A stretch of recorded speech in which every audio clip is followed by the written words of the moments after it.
Hello à tous, merci de nous rejoindre pour ce troisième volet d'initiation à l'étude de la Mishnah. Aujourd'hui, donc, ce sera premier chapitre du traité Brachot, troisième Mishnah.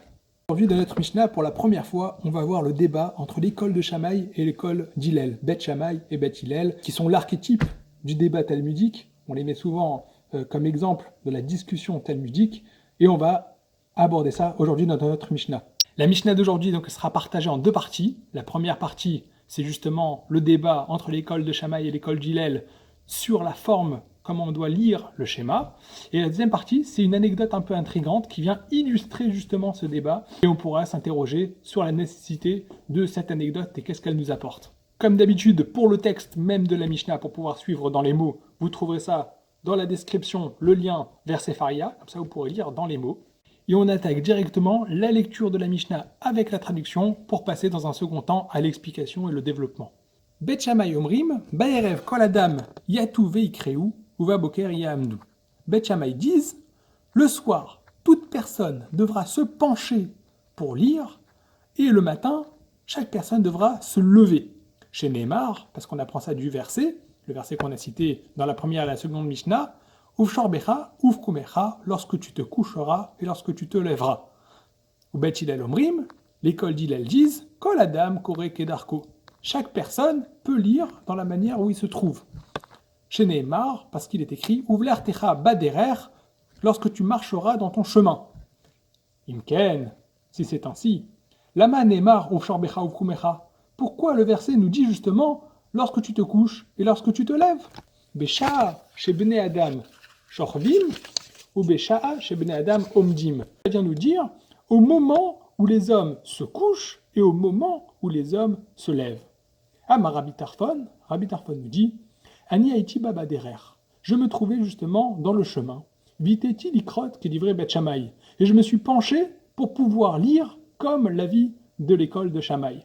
Amroulo, les Chachamim lui ont dit Kedai Haïta la Chouv Beatzmecha. Ça t'était destiné justement cette mise en danger chez Avarta al livré Bet Hillel parce que tu as osé transgresser les paroles de l'école d'Hillel. Voici donc la traduction. Maintenant, on va passer à l'explication, le développement. On a dit qu'il y a deux parties et on va passer à la première partie, le débat entre l'école d'Hillel et l'école de Shammai.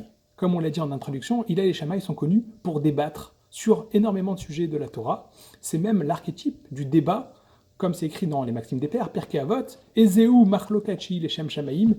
Quel est ce désaccord qu'on pourrait qualifier de valeureux, qui est mis en valeur, qui est loué par la Torah? C'est le débat entre l'école de Shammai et l'école d'Hillel, à l'inverse du débat qui n'est pas mis en valeur, qui au contraire est critiqué, c'est le débat entre Korach et Moshe. C'est un passage dans la Torah où il y a Korach qui a rassemblé tout un groupe de personnes pour s'opposer à Moshe Rabbeinu. Il faut aller voir là-bas pourquoi il y a une différence entre Korach et Bet Shammai et Bet Hillel, l'école de Shammai et l'école d'Hillel. C'est pas le sujet de cette vidéo. Ça vaut le coup d'approfondir, encore une fois, de faire un cours précisément sur ce sujet, mais on va aborder la discussion entre Bet Shammai et Bet Hillel, l'école d'Hillel et l'école de Shammai. Dans notre sujet précisément, ils sont en train de se poser la question sur la forme, comment il faut réciter le schéma. Et l'école de Shammai nous dit qu'il faut se pencher le soir, c'est-à-dire se mettre comme quelqu'un qui va aller dormir. L'école d'Hillel va nous dire non, pas du tout, il n'y a pas besoin de s'allonger. Si une personne se trouve debout, il fait debout. Si une personne se trouve assis, s'il est en chemin, il va réciter en chemin. Comme il se trouve, il doit le réciter. Alors Shammai, d'où est-ce qu'ils vont apprendre ça? Ils vont apprendre ça du verset. Parce qu'on a dit qu'il faut lire le soir et le matin, c'est écrit Béchor Becha, quand tu te coucheras, ou Kumecha, et lorsque tu te lèves.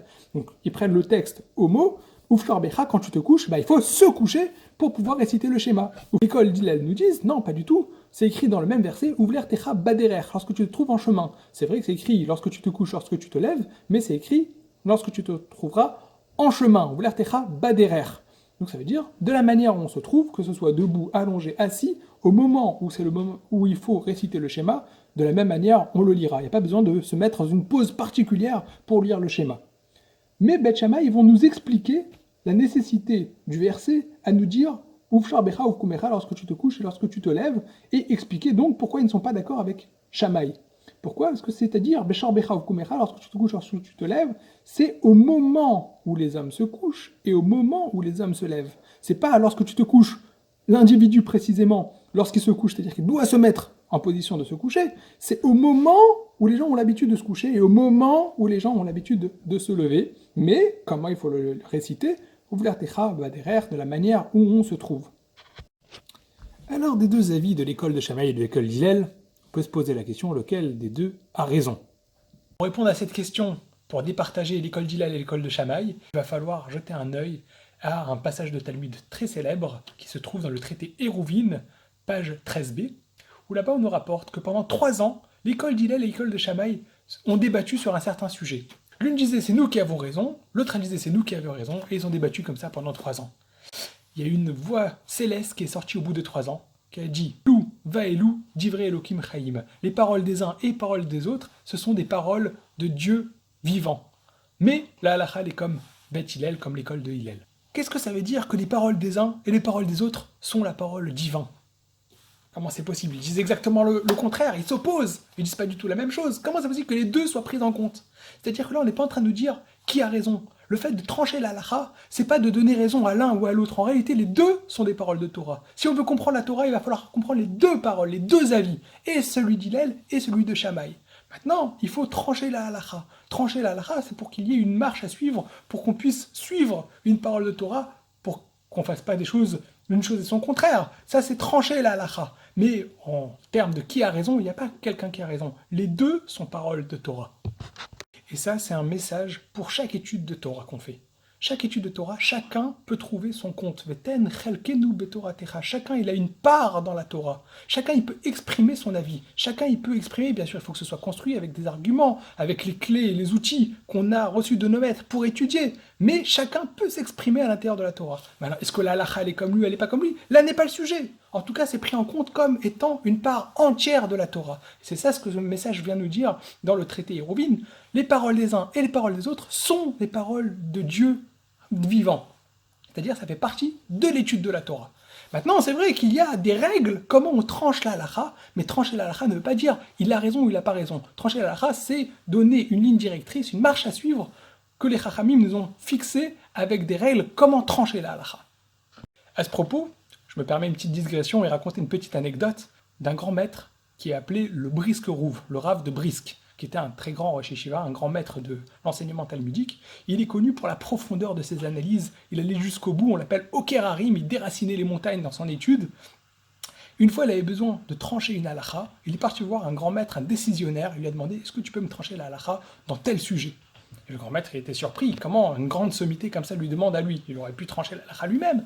Il lui dit « Bah écoute, moi je pense que dans tel sujet, la halakha elle doit être tranchée comme ça, et je vais te l'expliquer. » Et là, le Rav de Brisk, le Briske Rouv, lui a dit « Ah non, non, surtout pas, ne m'explique pas. Si on commence à rentrer dans le débat, moi je pense que je serai plus fort que toi. Mais là, j'ai besoin que tu me tranches la halakha. » C'est-à-dire que quand on débat, quand on est dans le pile-poule, dans l'explication, où chacun il va donner son avis, ça fait partie de l'étude de la Torah. Maintenant, quand on est dans la halakha, c'est un autre domaine. C'est le domaine de la halakha, avec des règles claires, comment on tranche la halakha.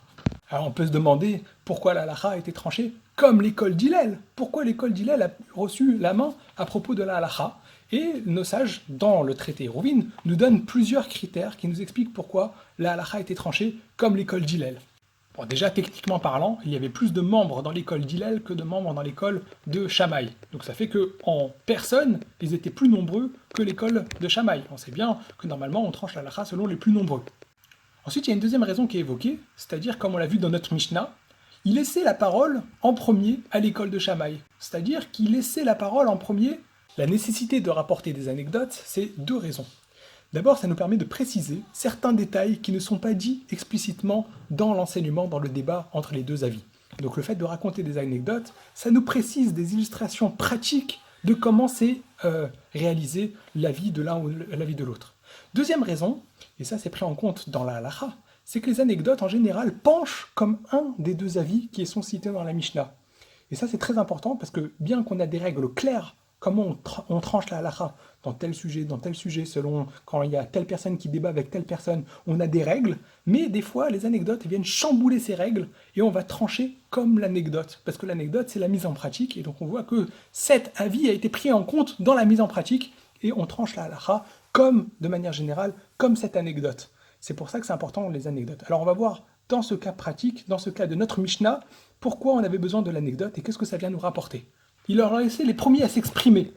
Et ça, c'est quelque chose qui a été mis en valeur, ça a montré leur souplesse et leur écoute. Et troisième raison, et qu'on voit aussi dans notre Mishnah, c'est-à-dire que quand Shammai donnait un avis et qu'Hillel n'était pas d'accord, Hillel venait expliquer les arguments de Shammai selon leurs propres avis. Comme on voit, l'école de Shammai ici dans notre Mishnah nous a dit pourquoi on doit se pencher le soir et se lever, être debout le matin, parce que c'est écrit Beshor Becha Ufkumecha, lorsque tu te coucheras et lorsque tu te lèveras. Et ben, eux, ils vont reprendre ce verset, ils vont nous l'expliquer et que ça soit adapté avec l'avis d'Hillel, chose que Shammai ne fait pas. On pourrait se demander pourquoi Shammai n'a pas pris en compte l'avis d'Hillel. C'est écrit Ouvler Techa Baderer lorsque tu seras dans ton chemin. Ils vont l'expliquer d'une autre manière. Mais ils ne le font pas dans leur enseignement. Hillel le faisait. Ils prenaient en compte l'avis de Shammai et l'expliquaient selon leur propre avis. On peut maintenant passer à la deuxième partie de la Mishnah, où il y a cette anecdote avec Rabbi Tarfon, qui nous raconte qu'il était en chemin, et est arrivé le soir, Ufshor Becha, l'heure de lire le schéma du soir, il a voulu accomplir la parole de l'école de Shammai, c'est-à-dire de s'allonger pour lire le schéma, de se mettre physiquement en position allongée, pour lire le schéma et accomplir la parole de Shammai. Et c'est à ce moment-là qu'il y a des brigands qui sont venus, qui l'ont dévalisé, et donc sa vie a été mise en jeu. Il a perdu tous ses biens, et lui-même a été en danger. Et les sages le réprimandent très fort en lui disant « Eh ben, c'est une bonne chose que tu te sois mis en danger, parce que tu n'avais pas à transgresser la parole d'Hillel. » Alors, à quoi ça nous sert cette anecdote? On a déjà l'enseignement, on a déjà le débat entre Hillel et Shammai. Pourquoi on nous ramène une anecdote? Alors, en 3 Mishnayot qu'on a étudiées, c'est déjà 2 Mishnayot, on nous rapporte une anecdote, donc on peut se poser la question à quoi servent les anecdotes dans les Mishnayot, surtout que c'est pas courant en réalité, bien qu'en 3 Mishnah, on en a déjà eu 2 qui citent une anecdote, pourquoi on nous met des anecdotes comme ça, et à quoi ça sert? Rabbi Tarfon était fier de raconter qu'il s'est mis en danger pour accomplir la vie de Beth Shammai. Pas qu'il pensait que la vie de Beth Shammai avait été tranchée contre la vie de Beth Hillel, il était d'accord qu'on tranche la vie comme Beth Hillel, mais lui, il pensait que c'était une bonne chose de essayer d'accomplir les deux avis, et Beth Hillel et Beth Shammai. Alors pourquoi c'est pas une bonne chose? Pourquoi il s'est fait réprimander? Comme il est rapporté dans la Gemara, le fait d'emprunter le chemin, de faire des grands chemins, on passe par la forêt, on passe par le désert, c'est un moment de danger. Pourquoi? Parce qu'il y avait des brigands à cette époque-là, et puis il y a toutes sortes de dangers qui peuvent arriver dans le chemin. C'est pas un endroit où on peut s'attarder. Or lui, qu'est-ce qu'il a voulu faire? Il a voulu s'allonger, et donc s'attarder dans le chemin, et donc prendre un risque par rapport aux brigands. On sait très bien que dans la Torah, la vie prime presque au-dessus de tous les enseignements. Quasiment toutes les mitzvot, tous les commandements de la Torah passent en second plan quand la vie est en danger. Ça s'appelle Pikuach Nefesh. Or là, il est dans le chemin, et ben il n'est pas censé prendre des risques. Or, pourquoi il a pris un risque? Il a pris un risque pour accomplir l'avis d'un des avis qui n'est même pas tranché selon la halakha. Et lui, il en était fier. Les Chachamim me disent, mais non, c'est très grave ce que tu as fait. Et tu n'aurais pas dû te mettre en danger. Il y a seulement 3 commandements où il vaut mieux mettre sa vie en danger plutôt que les enfreindre. C'est l'idolâtrie, le meurtre et les interdits sexuels, les harayot. Ça, c'est les 3 sujets sur lesquels il vaut mieux mettre sa vie en danger plutôt que les transgresser. Et même ça, c'est des débats dans quel contexte et dans quelles conditions il faut mettre sa vie en danger. C'est pas dans n'importe quelle condition. Ça, il faut aller voir dans le traité Sanhedrin. La question qu'on pourrait se demander, c'est est-ce que dans ces 3 mitzvot, dans ces 3 commandements, il faut mettre sa vie en danger plutôt que le transgresser? C'est obligé, mais dans les autres, eh ben, on peut le faire si on en a envie, on peut se mettre en danger si on a envie d'accomplir. Et là, les Chachamim disent à Rabbi Tarfon, bah, tu n'avais pas à te mettre en danger. Quelqu'un qui se met en danger dans quelque chose qu'il n'a pas besoin de faire, il a mis sa vie en jeu alors qu'il n'était pas demandé de le faire, ça s'appelle un idiot, c'est un idiot, et c'est ça ce qui le réprimande. Tu n'avais pas à mettre ta vie en danger sur quelque chose, premièrement, qu'on ne demande pas de mettre notre vie en danger pour faire cette mitzvah, et deuxièmement, en plus, pour accomplir la vie de quelqu'un que l'halakha n'est pas comme lui. En réalité, sur ces 3 commandements qu'il ne faut pas transgresser et qu'il vaut mieux se donner sa vie plutôt que les transgresser, il faudra encore une fois faire une étude plus précise dans quel contexte il s'agit, qu'est-ce qu'on apporte au monde en faisant ça. C'est un sujet qu'il faudrait analyser en soi. C'est pas le format de cette vidéo. Pour conclure, on a donc l'avis de Beth Shammai, de l'école de Shammai, et l'avis de l'école d'Hillel, comment on doit accomplir la mitzvah du schéma, comment on doit le réciter, est-ce qu'il y a une nécessité de s'allonger ou de se lever et de se mettre en condition, ou alors comme nous sommes, on se trouve, si on est debout, si on est assis, etc., on peut le faire, et on a l'application, l'illustration avec l'anecdote de Rabbi Tarfon, et on apprend aussi sur ça qu'on n'a pas à mettre notre vie en danger pour accomplir les mitzvot, à part dans 3 cas de figure qui sont Yarek, Valiavor, où il vaut mieux mettre sa vie en danger. On est passé aussi par le sujet de l'école de Shammai et de l'école d'Hillel. Qu'est-ce que c'est que la discussion? Qu'est-ce que c'est que trancher la halakha? Qu'est-ce que c'est que la part de l'étude de la Torah? Que chacun y trouve sa place à l'intérieur de l'étude de la Torah. Voilà ce qu'on peut apporter, c'est ça ce qu'on peut trouver dans la discussion talmudique, dans l'étude de la Torah. Je vous remercie d'avoir suivi cette vidéo. N'oubliez pas, pour suivre les prochains épisodes, de vous abonner. N'hésitez pas aussi à partager à des personnes qui pourraient être intéressées par ces vidéos. Merci de nous avoir suivis. À demain pour le prochain épisode.